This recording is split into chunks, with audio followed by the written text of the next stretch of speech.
Good afternoon, Western Washington, and happy Saturday. I'm Matthew Fab with Western Washington Weather, and we've got a very active couple of days ahead, and we're going to take a look at that forecast here coming up. So we're starting here with the radar, looking at Western Washington here. You can see some scattered showers moving north across the area and some showers off the coast. But the real thing to look at here is the satellite imagery. You can see our next frontal system is off the coast right now. That's going to be moving in tonight. And then notice this beautiful looking cyclone that is moving into Haida Gwaii, central British Columbia there. That's going to be bringing some big waves to the coast, but also look behind this front and south of this cyclone.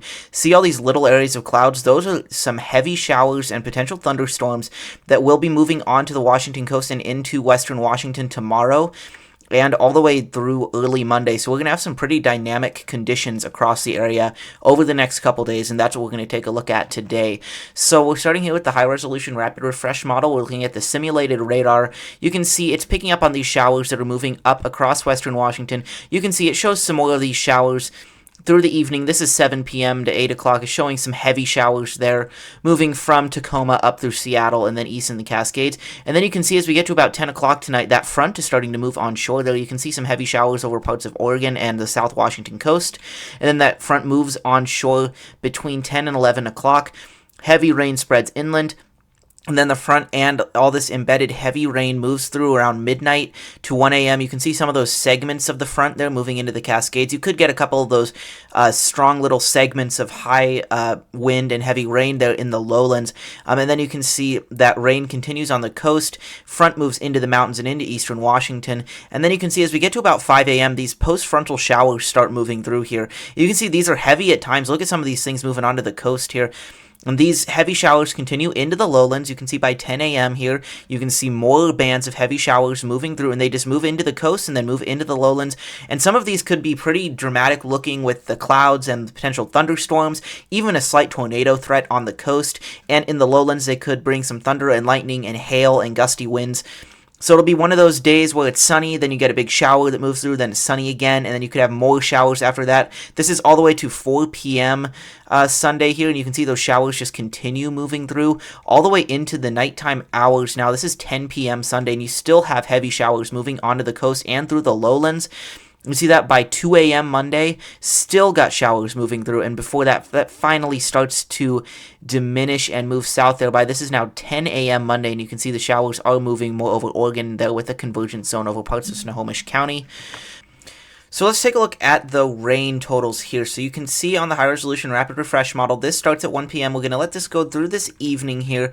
By midnight, you can see the front is starting to move through, and you get some higher totals in parts of the lowlands where some heavy showers set up.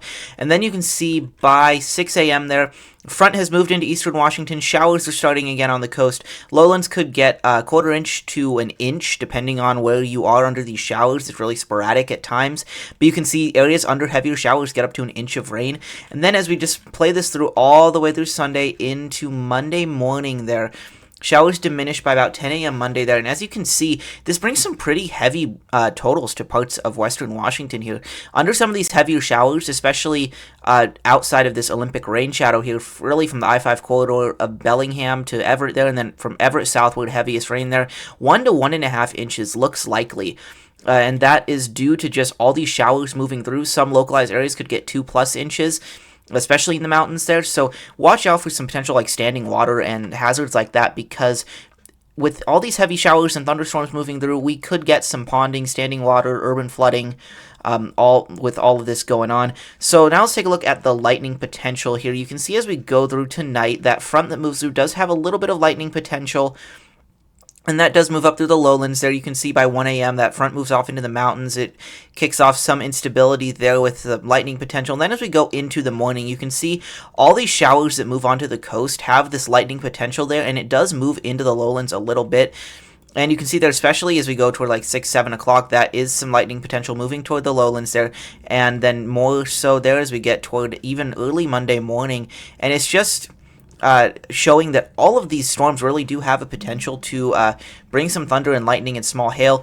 If we take a look at the instability measures here, you can see the front moves through there. We got some pretty nice Cape values there. And then as we go into Sunday, you can see a lot of instability on the coast, and that does spread into the lowlands by the afternoon. So a pretty unstable atmosphere on Sunday that could definitely support some thunderstorms there.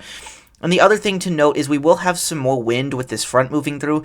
You can see some gusts of 35 to 40 miles an hour on the coast, and then 30 to 35 miles an hour for parts of the lowlands. Although it looks like some of the central sound could potentially reach 40 miles an hour with this front, and then maybe some westerly gusts up to 40 miles an hour near Whidbey Island. Backcountry, the Cascades looks to likely hit 40 to 50 miles an hour, and then as the front speeds across eastern Washington, could get some gusts of 40 to 50 miles an hour. They're strongest around Spokane and the Tri-Cities, it looks like. And that could maybe kick up some blowing dust if there's less rain associated with that front, but that's not a guarantee there. So do watch out for some strong winds, not just in the front, but also in some of those thunderstorms that could move onshore tomorrow. Want to take a look at real quick at the wave heights here. You can see that storm I talked about at the beginning of the video that's moving into central British Columbia is going to be bringing some big swells that are going to move south toward western Washington here on the coast there. And you can see some pretty good waves, 25 plus feet off the coast there on Sunday, especially in the afternoon hours. So that could be some interesting wave watching, but be sure to stay safe if you are out there on the coast watching the waves. And just to end here, let's take a look at the next few days of rain here. So you can see the front moving through today there. There's that storm moves into British Columbia. You got the heavy rain tonight as the front moves through.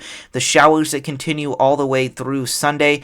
And notice as we go through Sunday, those showers will be turning to mountain snow in the Cascades and in the Olympics, which will bring the snow levels down to around pass level. Places like Snoqualmie Pass could get up to 4 inches or so by Tuesday, but that shouldn't have a huge impact on travel.